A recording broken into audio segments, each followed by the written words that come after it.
Welcome back to the Jungle Fever podcast. I am Ethan Sargent. Aiden Crowley is alongside me as always. Episode 11, and we are still in the doldrums of the off season. But there's been a lot of Bengals things going on, and we have plenty of things to discuss on today, July 7th, 2025. There are just a couple of weeks really until training camp gets going. We're going to start breaking things down in terms of some of the things we're looking forward to watching as the team gets back into the building over the next couple of weeks.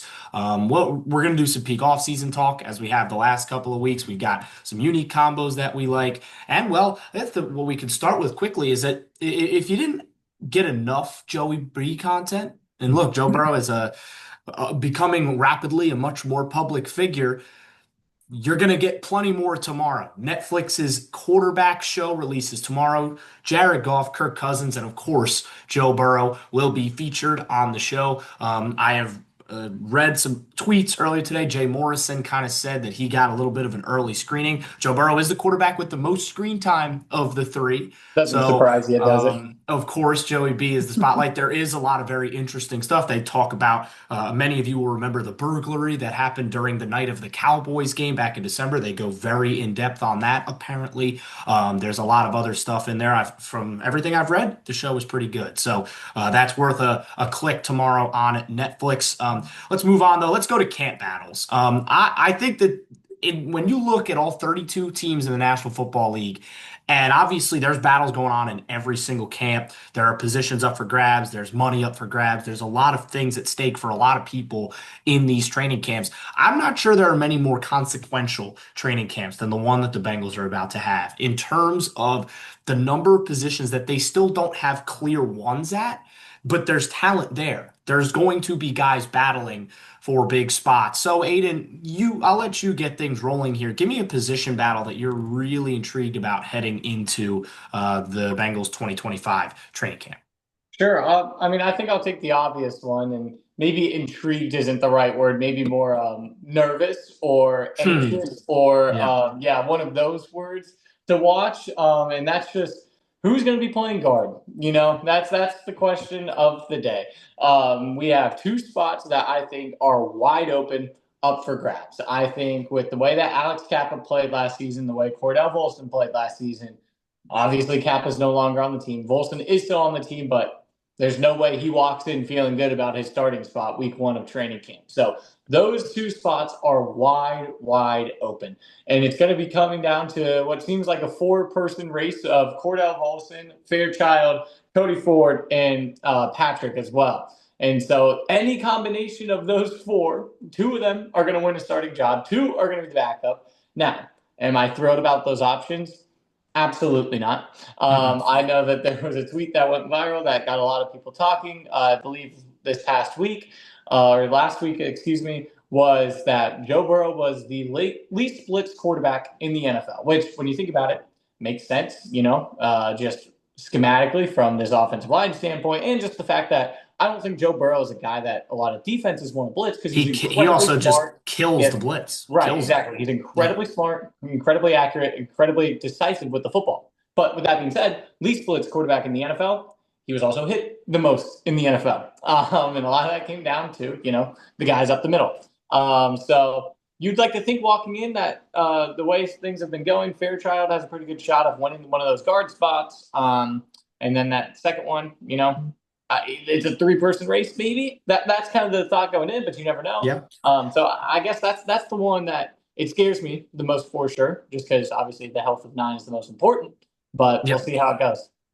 I think there are two other names you have to think about in that battle as well. Obviously, number one is one of their other draft picks from 2025 in Jalen Rivers, the guard out of Yeah. Miami, who is a guy that's very versatile, can play a lot of different positions. I think he's going to be a part of that. It would be a surprise if he wins that battle, but I think having him be a part of that, and I think the pick the Bengals actually got the most value out of is that Rivers pick because I think they really value his versatility across really all five positions on that line. And another name that a lot of Bengals fans really like is former seventh round pick Matt Lee. Lee. I think this is a guy that we're going to see start to take some real steps forward this year. He has flashed in the brief moments that he has played, and I think that there is still very much a role for him in the National Football League. So keep an eye on Matt Lee. Both of those guys, former Yeah. Miami Hurricanes. Keep an eye on those two. Of course, can't not mention college football today with the early release coming of College Football 26, and I'm sure a lot of you guys out there will be gaming late into the night tonight, myself most likely included. I've got two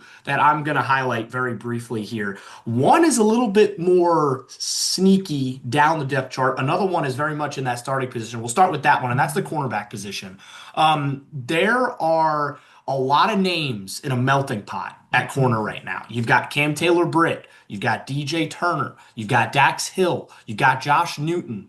You've got a lot of other guys in that space. Remember, Mike Hilton is gone. He is still unsigned, which I still can't believe.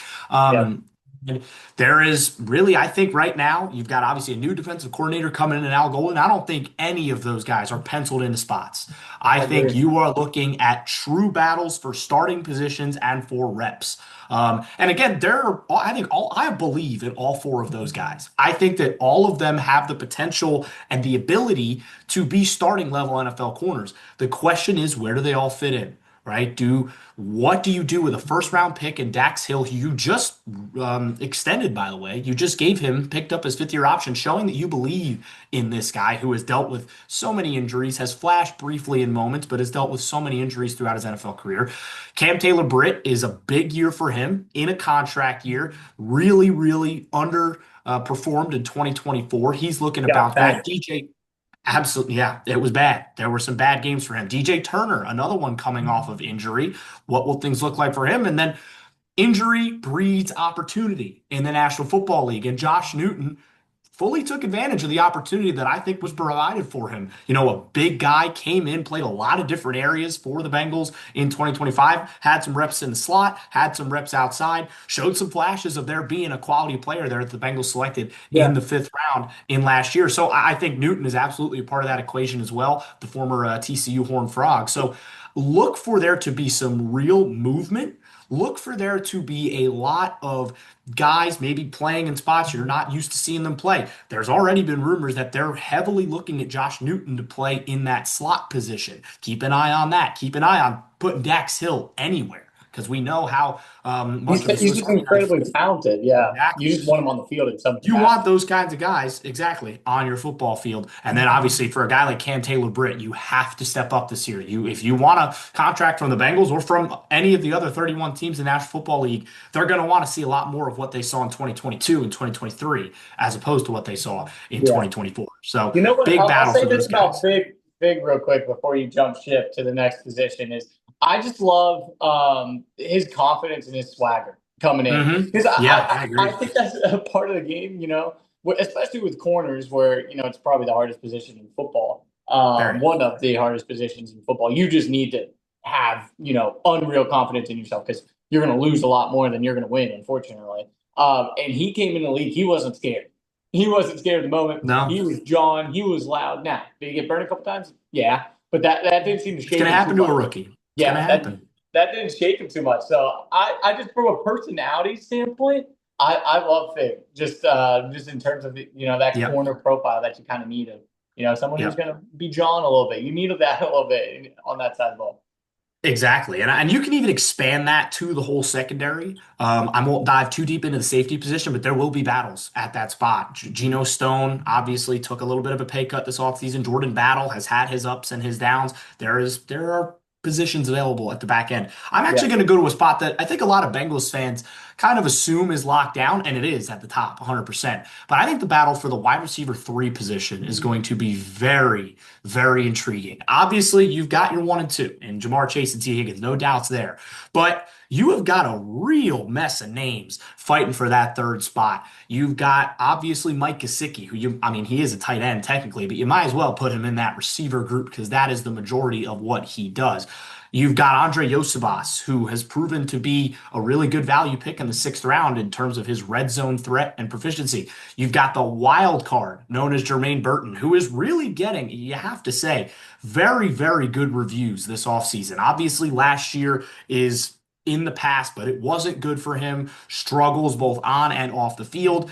He's getting a lot of good reviews in 2025, and that's from both in and outside the organization. So Jermaine Burton, absolutely a part of this equation. Charlie Jones is absolutely a part of this equation. That's a guy who has been a big thing on special teams. He had that return touchdown against Cleveland last year, another guy that's dealt with a lot of injuries in his NFL career. There are other names in there as well. So when you look at this position battle, Aiden, I think it's going to be really interesting. Number one, I think Burton is the guy that I think most people are interested in. I think right now, if they were lining up tomorrow, I think Andre Yosevas is the guy at number three. However, if Jermaine Burton can prove to not only the coaching staff, but to Joe Burrow and to the rest of the Bengals, players that he can show up for work every day, he can be locked in on football and football only.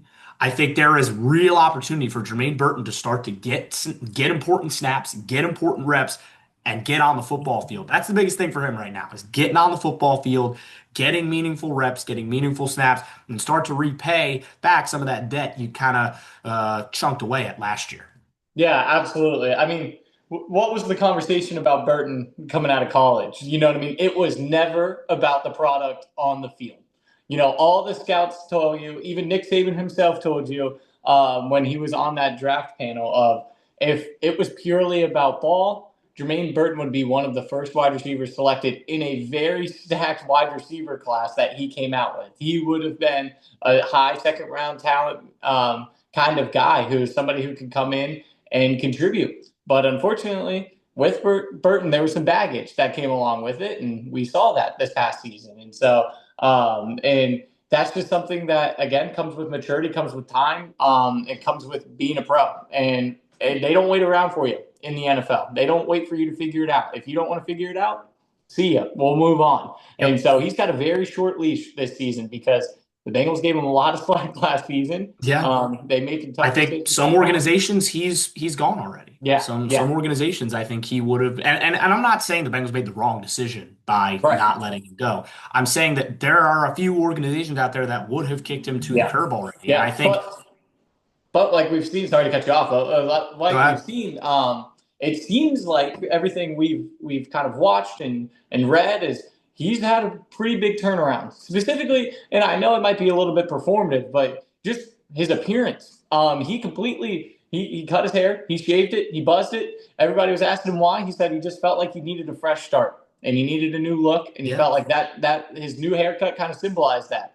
And so as a fan, you look at that and you're like, okay, let's do it then. Now, I'm at the point with him where I got to see it to believe it, and Yep. I think he's earned that a little bit, unfortunately. But Yep. I think just pure talent wise, he should be the favorite to win that position. Just Yeah. incredibly explosive. He's somebody who you can put alongside Jamar and just kind of take the top off a little bit. And You saw it in week 2 against Kansas City. Yep. Yep. That's he exactly what I think they want to see out of Jermaine Burton. I think the big thing about him that I'll say is I think people got in his ear this offseason, which is kind of what I said last year about him, that somebody just needs to get in his ear. I have a feeling that somebody is TJ Houshmandzadeh, a guy who trained him in the pre-draft process. Obviously, a Bengals legend, has been very close not only to Jermaine, but to the Bengals organization. I think it may not have been TJ, I'm speculating here, but somebody got in his ear and said, hey, in much more colorful language, you need to lock in. Like you need to understand that this is a privilege, an opportunity to play in the NFL. And I think, look, I think it got to him. I think the circus around the Philadelphia week, where you remember there were injuries, there was a chance Jermaine Burton could have really played a big role in that Philly game. He skips a meeting, he oversleeps or something. He's not there. He doesn't, he gets, it's another week before. It's just another circus. It's another distraction. And I think, again, the right people, I won't, I have no idea who. I'm purely speculating with Hughes-Manzada just because of his connections. But the right people got in Jermaine Burton's ear and said, look, you have a massive opportunity in front of you. You have a great quarterback to throw you the ball. You have wide receivers around you who are willing to teach you. And Jermaine's talked about this throughout the offseason as well, where he has leaned on Jamar Chase and T. Higgins this offseason. He has talked to those guys. He has said, look, he's been much more of an open book. And again, the big thing is that everybody, both in and outside the organization, have said he's been in every meeting. He's been attentive. He's been taking notes. He's been much more involved, right, than he was last year. And again, I think that all comes back to somebody getting in his ear or multiple people. It may have been one of his teammates. It could have been Jamar Chase, T. Higgins, Joe Burrow. One of those guys could have said, look, it's there. You have Yeah. such a massive and great opportunity in front of you, and it's on Yeah. you to go and take that. Yeah. So And I'm a fan. I hope that he can do that this year. That's the big thing for me is he has a huge opportunity in front of him. And I think, look, I am a believer in his talent 100%. There is a great football player that we saw at Alabama flourish.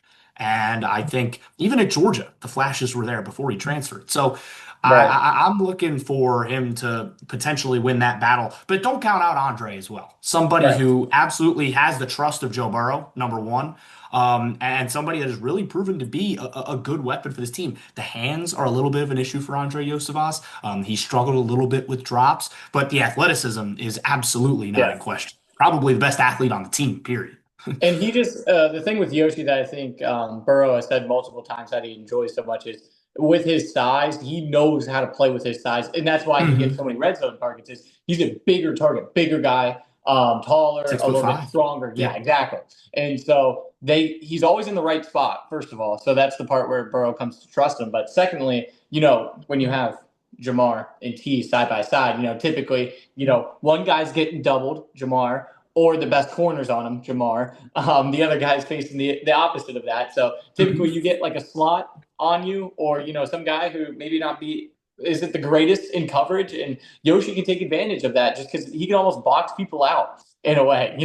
And so Yeah. he's able to utilize that. I think that's why he's so effective in the red zone, and that's somebody that he trusts, and so it's something that he value. But I just don't think Yoshi has the ability to kind of take the top off like Jermaine does, and so I think that might be the difference between those two. But I mean, either way, I think wide receiver three has to be one of the best Yeah. positions to be playing for the Yeah. Cincinnati Bengals. And, And you got to I look at mean, Isaiah Williams as well. That's another name you can't forget about in that battle. He came in late last year off of waivers from Detroit, played a lot of special teams late in the year. There could be value in that and having him on the roster in 2025. I think the defensive line is also important, but I think the defensive right. line deserves its own I mean, its it's own just episode because there is good just luck. so much going on the defensive line. We really might have to wait until training camp with the Yeah, defensive line because I don't even know how Al Golden is going to line up. Is he going to put four on the line? Is he going to put three on the line? Is he going to put five on the line? We don't know. So there's a lot that we don't really know about the defensive line, and that is absolutely in that category of good position battles, but we really don't know enough, honestly. And they also have to figure out the two notable contract situations before we get there. By the way, quick note on that: Trey Hendrickson is back in Cincinnati and is training in Cincinnati. So nothing that we know of just yet, but it's probably a good sign that he is back in the Queen City. We'll end off today's show with a peak off-season exercise. The Bengals, in my opinion, have some of the best uniforms and helmets in all of football. I think that they do a great job. Again, a lot of people were cautious when they did that uniform upgrade a few years ago. I think they did a pretty good job of simplifying the look, but also keeping a lot of the best elements of the look. Then, of course, a year later, you bring in the whiteout helmets, which universally have been acclaimed as some of the best in the NFL. And just recently, the NFL Fashion Twitter account did a Twitter poll of the best helmet in football, and guess who won? The Cincinnati Bengals. I'm in full agreement on that. So, Aiden, I know that there are hundreds of uniform combinations they could actually do. What do you think is the Bengals' best true uniform combo? And let's take out the white helmet for now, just because that is probably one that's on yeah. everybody's. Oh, that's the easy one. That's the easy one. But in my opinion, I don't know if it's too basic. The orange caught everybody by storm this past offseason and everything. Hmm. It's a great look, in my opinion. In my opinion, I love the all black.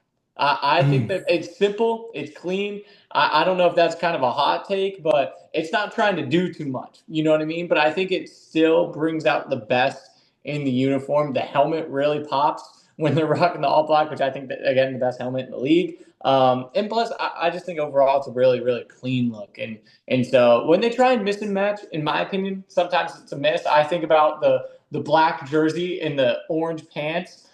I'm not a big fan of I that. kind of like that combo. Yeah, I kind of like I personally, that. to each their own. I'm not a huge fan of it. I thought when they went, obviously the orange helmet, white jersey, orange pants. I thought that was a little bit better. But the black on orange wasn't for me. So if I had to pick one, it would have to be the all black. But we need to phone in Grayson for something like this. Yeah, well, that's our typical uniform MC over there. There are a couple that I really like. I agree with you on the all black. I love that look. I am a big fan, right? So obviously, we don't really know much about what they're going to do uniforms this wise this year. They haven't announced the whiteout game just yet. They have announced the open and orange. They're going to do that again for Jacksonville. Hopefully, they do better than they did last year in the open and orange on the field. Personally, I do like the all orange look. It is a lot of orange, but I do like that look. I really like the orange shirt with the black pants. I think they wore it against Baltimore Mhm. this past year. Um, just a really good fit. I like the fact that they have orange pants now. I think that's a good thing to put into the wardrobe in terms of what they need to put forward and what they can do. Because again, they can make, like you said, they can mix and match a lot of different things around and do a lot of different options. And I think that's really exciting to see in terms of how the Bengals can do it. I like that combo. And then I love, even if you're not wearing the white helmet, the all white looks great in Oh, my yeah. very, very clean. With the orange helmet, I think it looks great. Obviously, they did that combo a couple of times, and it won them a lot of postseason games with Yeah. that all white. Obviously, in Tennessee and Kansas City are the two that I think of. Yeah. So I Hey. love the all white, even without the helmet. Yeah, I'll just say this too. I don't know, in some capacity, on the field, on the uniform, I don't care. Bring back the leaping Bengal, bro. I have Yes, been saying this. yes, I've been on this train for so long. It is so cool. I have a hoodie. It's literally upstairs in my room. I wish I was wearing it right now. But it's just they that should. leaping Bengal logo where he's got the football tuck, the helmet's kind of Yep. flying off of him. Hmm. That's such a good logo. So I agree. we're going with that. If any Bengals front office members somehow stumble into Bring it this, back. please. That's the one thing I think your uniforms are great. I love the helmets, the leaping tiger. And I know we're not the only two people asking for it. I know we're not the only two people asking for it. So that'll do it for this week's edition of Jungle Fever. Quick podcast up this week. We'll be back next week. Plenty more to talk about, and training camp is just around the corner. We're really just a couple weeks away from the guys being back and getting ready for football season. But for Aiden Crowley, I've been Ethan Sargent saying so long. This has been the Jungle Fever podcast.